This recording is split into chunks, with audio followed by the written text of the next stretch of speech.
herself at home again. And now the young King was deeply afflicted, and day out and day in went about thinking of naught else but how to get back again to his Queen.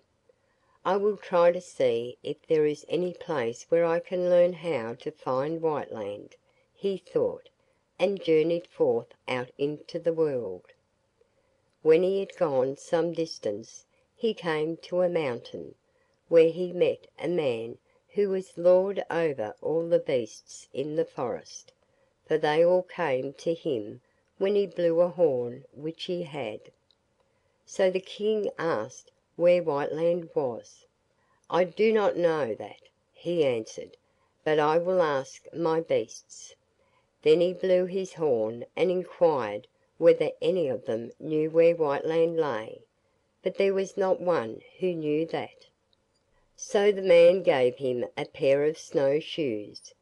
"When you have these on," he said, "you will come to my brother, who lives hundreds of miles from here.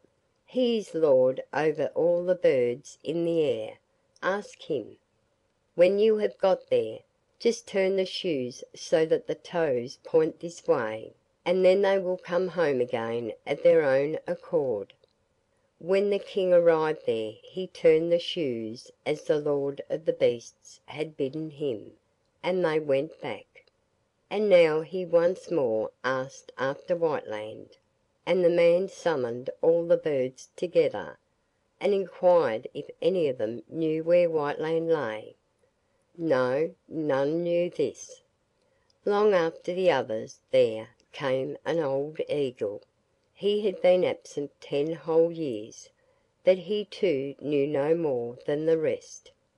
"Well, well," said the man, "then you shall have the loan of a pair of snowshoes of mine.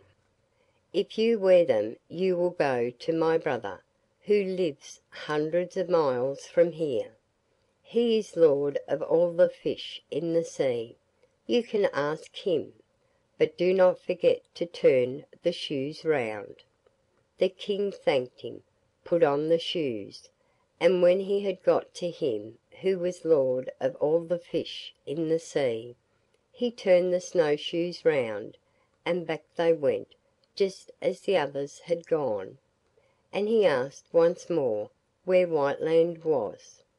The man called the fish together with his horn, but none of them knew anything about it.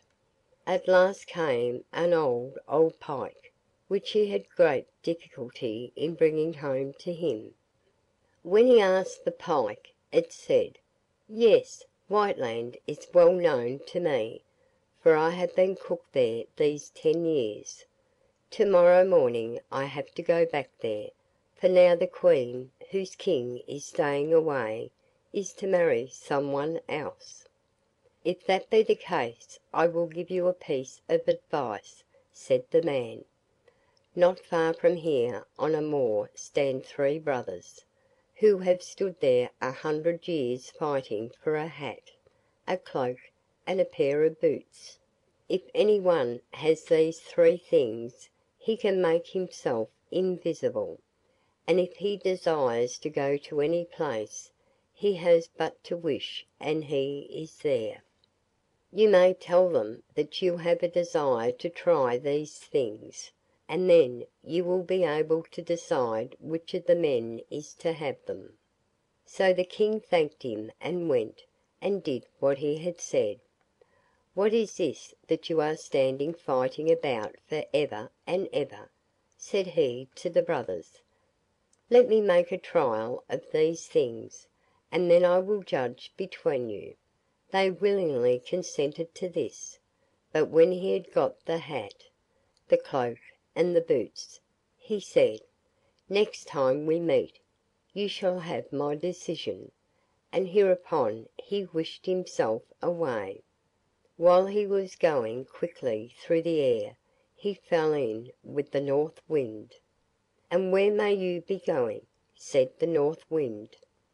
"To Whiteland," said the King, and then he related what had happened to him.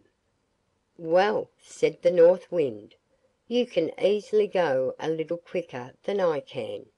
for I have to puff and blow into every corner. But when you get there, place yourself on the stairs by the side of the door, and then I will come blustering in as if I wanted to blow down the whole castle.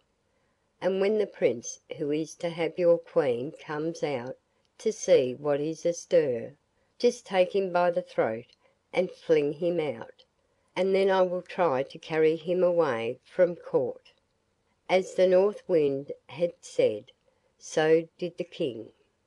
He stood on the stairs, and when the North Wind came howling and roaring, and caught the roof and walls of the castle till they shook again, the Prince went out to see what was the matter. But as soon as he came the King took him by the neck and flung him out, and then the North Wind laid hold of him and carried him off.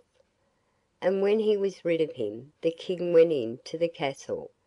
At first the Queen did not know him, because he had grown so thin and pale from having travelled so long and so sorrowfully, but when she saw her ring she was heartily glad, and then the rightful wedding was held, and held in such a way that it was talked about far and wide.